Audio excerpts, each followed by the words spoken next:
Welcome back learners. बात कर लेते हैं एक्सरसाइज 3.2 के क्वेश्चन नंबर 3 की। तो क्वेश्चन नंबर 3 के हमारे पास ये 5 पार्ट्स दिए हैं और क्वेश्चन नंबर 3 की डायरेक्शन हम इधर से पढ़ लेते हैं। Form the pair of linear equation. Form कहते हैं बनाइए।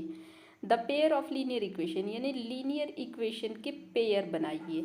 फॉर द फॉलोइंग प्रॉब्लम, नीचे लिखी गई प्रॉब्लम्स के लिए एंड फाइंड देयर सॉल्यूशन, और उनका सॉल्यूशन निकालिए बाय सब्स्टिट्यूशन मेथड। तो उनका सॉल्यूशन आपने सब्स्टिट्यूशन मेथड से निकाला है, जिनको आपको 3.2 के फर्स्ट क्वेश्चन के अंदर समझा दिया गया था। फर्स्ट क्वेश्चन के 6 पार्ट थे जिनमें हम सब्स्टिट्यूशन मेथड को समझ चुके हैं। यहाँ हमें क्वेश्चन नंबर 3 के 5 पार्ट्स के लिए पहले लीनियर इक्वेशन बनानी है, फिर उस लीनियर इक्वेशन के पेयर को सब्स्टिट्यूशन मेथड से सॉल्व करना है। तो हम 1 बाय 1 करके इसको सॉल्व करते जाते हैं। आइए हम क्वेश्चन फर्स्ट को सॉल्व करते हैं। ये हमारे पास question first, the difference between two number is 26। तो आपको डिफरेंस दिया है, दो नंबर्स के बीच का डिफरेंस है। डिफरेंस दिया है 26, वो नंबर आपके पास नहीं है। नोटिस करने वाली बात ये है कि जिन नंबर का डिफरेंस आपको 26 दिया है वो नंबर तो आपके पास नहीं है ना। उनके बारे में एक और इन्फॉर्मेशन एंड के बाद दी गई है। One number is 3 times the other, यानी एक नंबर जो है वो दूसरे नंबर का 3 टाइम है। हमसे क्या कहा जा रहा है? फाइंड देम, यानी उन नंबर्स का पता लगाइए। हिंदी में भी मैं इसको पढ़ देती हूँ। दो संख्याओं का अंतर, डिफरेंस कहते हैं अंतर को। 26 है और एक संख्या दूसरी संख्या की 3 गुनी है, उन्हें ज्ञात कीजिए। देखिए, पहली बात आप ये समझिए कि डिफरेंस किसे कहते हैं। अगर हम 10 में से 8 को सब्ट्रैक्ट करें तो हमें 2 मिलता है, तो हम ये कहते हैं कि 10 एंड 8 का डिफरेंस 2 है। उसी तरह से अगर हम 12 में से 5 को सब्ट्रैक्ट करें तो 7 मिलता है, तो हम ये कहते हैं कि 12 और 5 का डिफरेंस 7 है। ठीक है ना। उसी तरह से अगर हम 10 में से 10 को सब्ट्रैक्ट करेंगे तो हमें मिल जाएगा 0, यानी दो नंबर अगर बराबर हैं और उनका डिफरेंस किया जाए तो 0 आ जाएगा। यहाँ नोटिस करने वाली बात यह है कि हमें जो नंबर, जिन नंबर्स की हमसे बात की जा रही है उन नंबर का जो डिफरेंस है 26 है, यानी वो नंबर बराबर तो नहीं है ना। एक बात आपको ये समझ में आ जानी चाहिए। दूसरी कंडीशन आपको ये दी गई है, उन नंबर्स के बारे में एक कंडीशन उन्होंने ये लगा दी है कि one number is 3 times the other, यानी एक नंबर दूसरे नंबर्स का 3 टाइम्स है। आइए इस बात को भी समझ लेते हैं। देखिए, 3 टाइम्स का क्या मतलब होता है। हम लिख सकते हैं 6 इज इक्वल टू 2 इंटू 3, यानी हम इस बात को ये कहेंगे कि 6 2 का 3 टाइम्स है। ठीक है ना, 6 2 का 3 टाइम्स है। उसी तरह हम 12 को लिख सकते हैं 4 इंटू 3, तो हम ये कहेंगे कि 12 4 का 3 टाइम्स है। उसी तरह हम 27 को लिख सकते हैं 9 इंटू 3, तो हम ये कहेंगे कि 27 9 का 3 टाइम्स है, यानी 3 टाइम्स, यहाँ बात आ रही है ना 3 टाइम्स, तो 3 टाइम्स का मतलब होता है 3 से मल्टीप्लाई कर देना।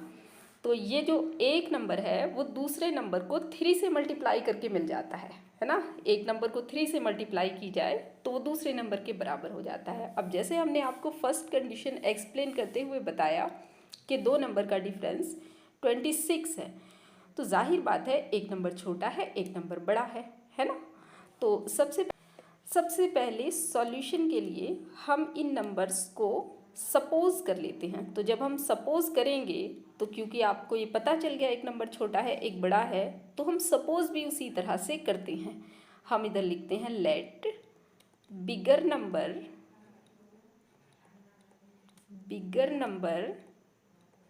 Is x and smaller number is y। तो हमने बिगर नंबर x लिया और स्मॉलर नंबर y लिया। देखिए, अब इसकी फर्स्ट कंडीशन अप्लाई करते हैं। कह रहे हैं डिफरेंस बिटवीन टू नंबर, तो जाहिर बात है डिफरेंस के लिए बिगर नंबर में से स्मॉलर नंबर को सब्ट्रैक्ट कर देना चाहिए। तो जो आपकी फर्स्ट कंडीशन मिल रही है आपको, तो फर्स्ट कंडीशन मिलती है x माइनस वाई, डिफरेंस किसे कहते हैं, सब्ट्रैक्ट करने को कहते हैं। तो x माइनस वाई सब्ट्रैक्ट करके जो आ रहा है उसको ये कह रहे हैं 26 आया। तो ये हमको मिल गई है इक्वेशन नंबर फर्स्ट। कंडीशन क्या है हमारे पास, one number is 3 times the other, one number is 3 times. तो 3 टाइम्स आपने किसको करना है, जाहिर बात है छोटे वाले को 3 टाइम्स करें तो बड़ा वाला बनेगा ना। अगर आप बड़ा वाला तो पहले से बड़ा है, अगर आप उसे 3 टाइम्स कर देंगे तो वो छोटे वाले के बराबर तो नहीं होगा ना। तो इसलिए आपने 3 टाइम्स किसको करना चाहिए, छोटे वाले नंबर को करना चाहिए। छोटे वाले नंबर को आप 3 से मल्टीप्लाई करेंगे तो बड़े के बराबर आ सकता है। तो बस सेकंड कंडीशन आपको इसी पे बेस करनी है, यानी आपने सेकंड कंडीशन में लिखना है बिगर नंबर मतलब x 3 टाइम्स इंटू वाई, यानी y को आपने मल्टीप्लाई कर देनी है 3 से। अब जब आप 3 को y से मल्टीप्लाई करते हैं तो ये 3y आ जाता है। इसको हम लिखते हैं अलजेब्रा में 3y। अलजेब्रा में अगर एक वेरिएबल और एक कांस्टेंट की मल्टीप्लाई की जाए तो बस उनके बीच मल्टीप्लाई का निशान हटा देते हैं, वही मल्टीप्लाई हो जाती है। ये हमारे पास बन गई है इक्वेशन नंबर सेकेंड। हमारे पास 2 इक्वेशन बन गई हैं। अब हमें इनको सब्स्टिट्यूशन मेथड से सॉल्व करना है। तो सब्स्टिट्यूशन मेथड आप जानते हैं, किसी एक इक्वेशन को या तो x बराबर लिखना होता है या y बराबर। तो ऑलरेडी हमारे पास इक्वेशन नंबर सेकेंड जो है वो x बराबर लिखी हुई है।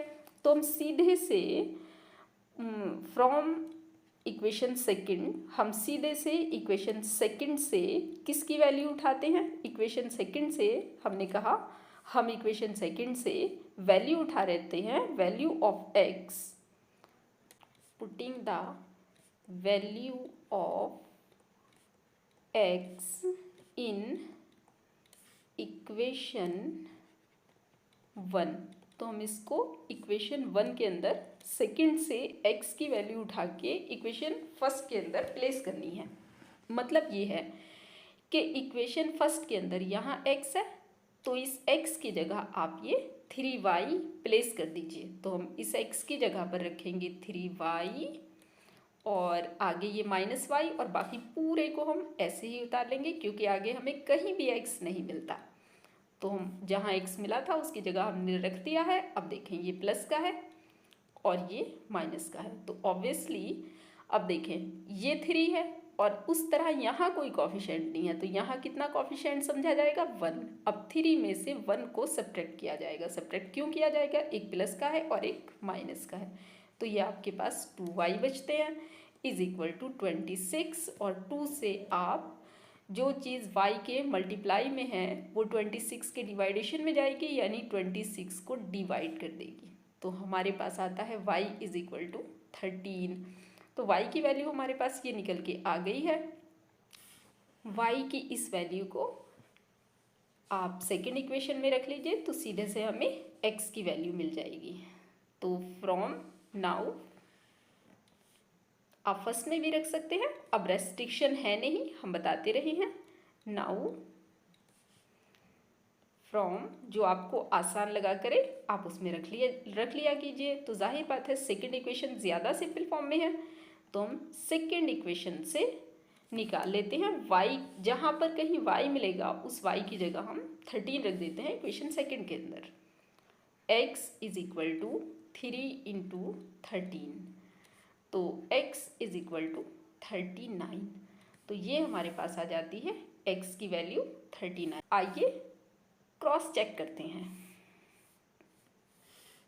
x is equal to 39 and y is equal to 13, ये हमारा आंसर बना था। अब इस आंसर को आप अपनी क्वेश्चन में अप्लाई करके देखिए डिफरेंस बिटवीन 2 नंबर इज़ 26। तो आप इन नंबर को डिफरेंस कीजिए, यानी इन नंबर को सब्ट्रैक्ट कीजिए। तो देखिए सब्ट्रैक्ट करने के बाद 9 में से 3 गया तो 6 बचेंगे और 3 में से 1 गया तो 2 बचेंगे। आ गया ना 26। तो फर्स्ट हमारा अप्लाई हो रहा है, फर्स्ट कंडीशन हमारी ठीक अप्लाई जा रही है। अब सेकेंड देख लेते हैं। One number is 3 times the other. तो जाहिर बात है बिगर नंबर है 39, तो 39 को आप 13 इंटू 3 कर सकते हैं ना, ये 3 टाइम्स हो गया।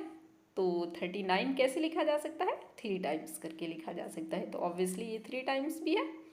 तो इस तरह से हमारा ये क्वेश्चन सॉल्व हो जाता है। अगर आपका कोई डाउट है तो आप मुझे कमेंट में बताइए, और अगर आप पूरी एक्सरसाइज की एक वीडियो देखना चाहते हैं तो भी आप मुझे कमेंट में बता दीजिए, मैं एक वीडियो पूरी एक्सरसाइज की अपलोड कर दूंगी।